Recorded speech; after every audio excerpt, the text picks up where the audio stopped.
Assalamualaikum warahmatullahi wabarakatuh. Waalaikumsalam Waalaikumsalam warahmatullahi warahmatullahi wabarakatuh. wabarakatuh. Ya, perkenalkan kami dari kelompok 3, Angkatan 4, peserta Lasar CPNS Kabupaten Banjarnegara. Pada hari ini kami akan melakukan diskusi tentang Smart City di Banjarnegara. Yang pertama saya mau memperkenalkan diri. Perkenalkan, nama saya Sefrian Anggar Saputra. Saya di instansi Dinas Perhubungan Kabupaten Banjarnegara sebagai pengelola keuangan. Selanjutnya, teman-teman silakan memperkenalkan diri. Halo semua, perkenalkan nama saya Rizky Mailani, asal instansi UPTD Puskesmas Susokan 1 sebagai terampil terapis gigi dan mulut. Selanjutnya, Perkenalkan, nama saya Sarah Miranti. Saya sebagai terampil bidan di UPTD Puskesmas Purwanegara 2. Ya, berikutnya Mbak Palupi, dipersilahkan. Perkenalkan, nama saya Nugrayani Retnopalupi. Saya sebagai asisten apoteker di UPTD Puskesmas Pagentan 2. Untuk diskusi kali ini, kita akan membahas tentang apa itu smart governance.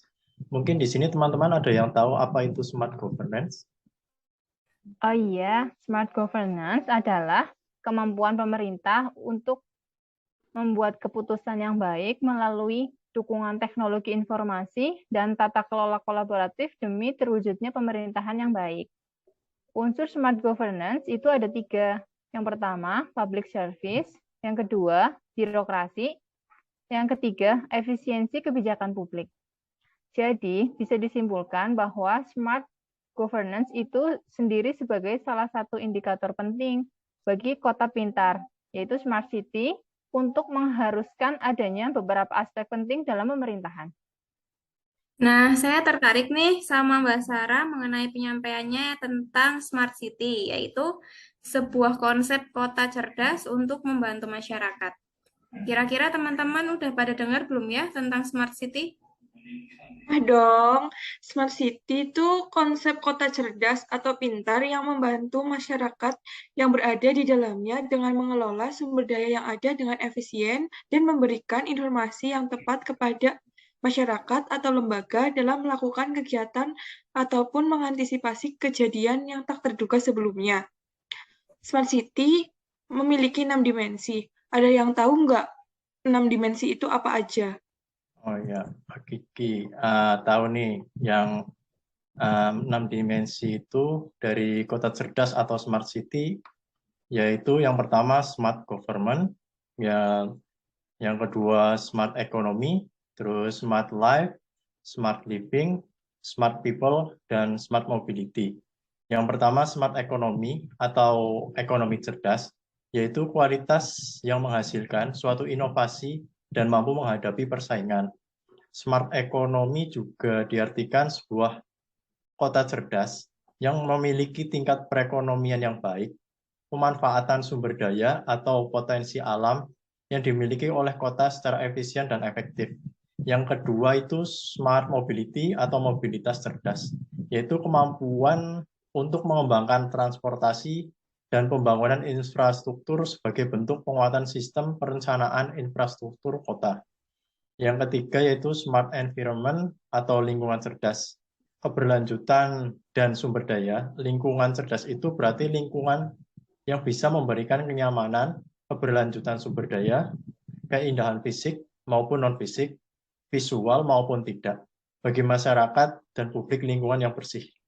Yang selanjutnya yaitu yang keempat, smart people atau masyarakat cerdas, yaitu kreativitas dan modal sosial. Yang kelima yaitu smart living, hidup cerdas atau kualitas hidup. Berbudaya berarti bahwa manusia memiliki kualitas hidup dalam artian selalu berusaha memperbaiki dirinya sendiri. Yang keenam yaitu smart government atau pemerintahan yang cerdas. Kunci utama keberhasilan penyelenggaraan pemerintahan adalah yang merupakan paradigma sistem dan proses penyelenggaraan pemerintahan dan pembangunan.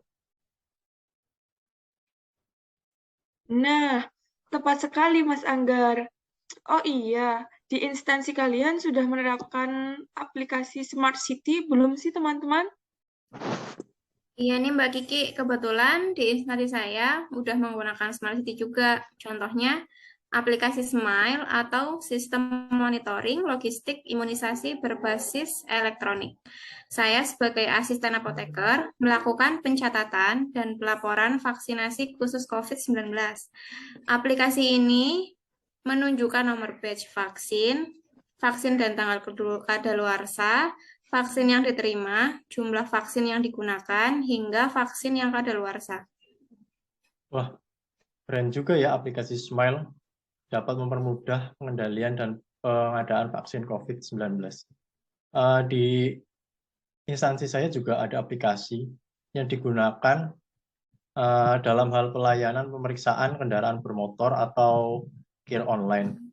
Aplikasi tersebut digunakan untuk pendaftaran kir online, jadi mempermudah masyarakat untuk prosesnya yang dulunya masyarakat harus datang ke kantor dinas perhubungan untuk mengantri dalam pendaftaran, namun dalam sekarang itu dipermudah dengan aplikasi online tersebut. Jadi nggak perlu repot-repot ya, Mas. Sekarang tinggal duduk manis, pencet-pencet gadget, jadi deh udah beres. Di instansi saya juga ada aplikasi namanya Primary Care. Itu dibuat oleh BPJS. Fitur-fitur yang ada di dalamnya tuh berguna banget buat kita mendapatkan jaminan kesehatan. Kita bisa daftar melalui aplikasi tersebut tanpa harus datang ke kantor BPJS. Lalu kita juga bisa memilih vaskes pelayanan kesehatan sendiri, di mana kita mau memilih vaskes pertamanya, misalnya di puskesmas atau di klinik pribadi juga boleh. Yang selanjutnya ada antrian online, jadi kita bisa daftar lewat rumah, nanti ditentukan jamnya berapa, lalu kita baru datang ke tempat vaskes pada jam yang sudah ditentukan, jadi nggak perlu ngantri dan repot-repot. Sekarang sudah canggih ya zamannya.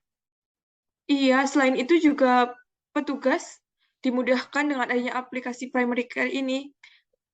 Nggak perlu repot-repot ngantri data manual melalui aplikasi Excel. Langsung aja di aplikasi Primary Care-nya sudah ada data riwayat pasien dan data identitas pasien.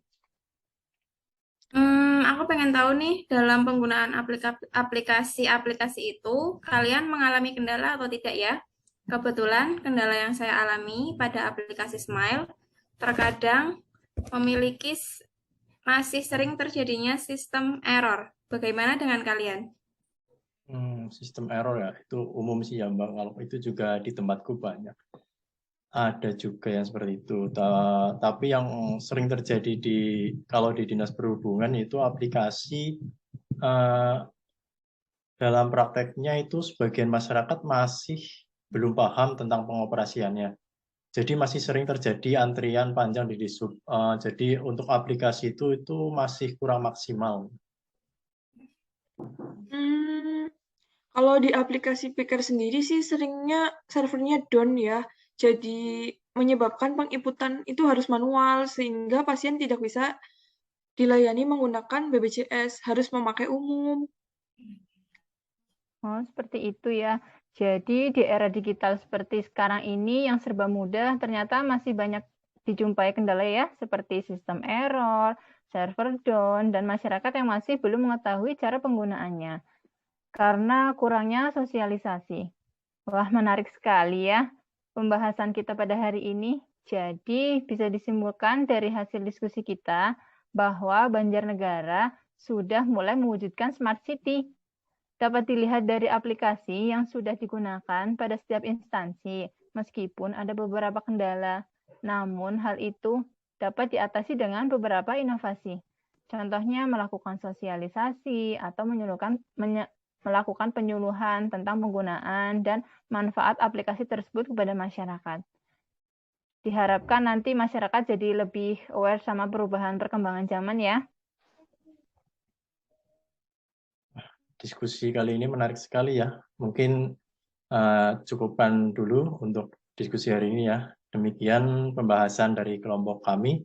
Pada kesempatan kali ini, semoga apa yang kita bahas hari ini dapat menambah ilmu, pengetahuan, dan mengaplikasikan di instansi kita masing-masing untuk menuju smart city di Banjarnegara.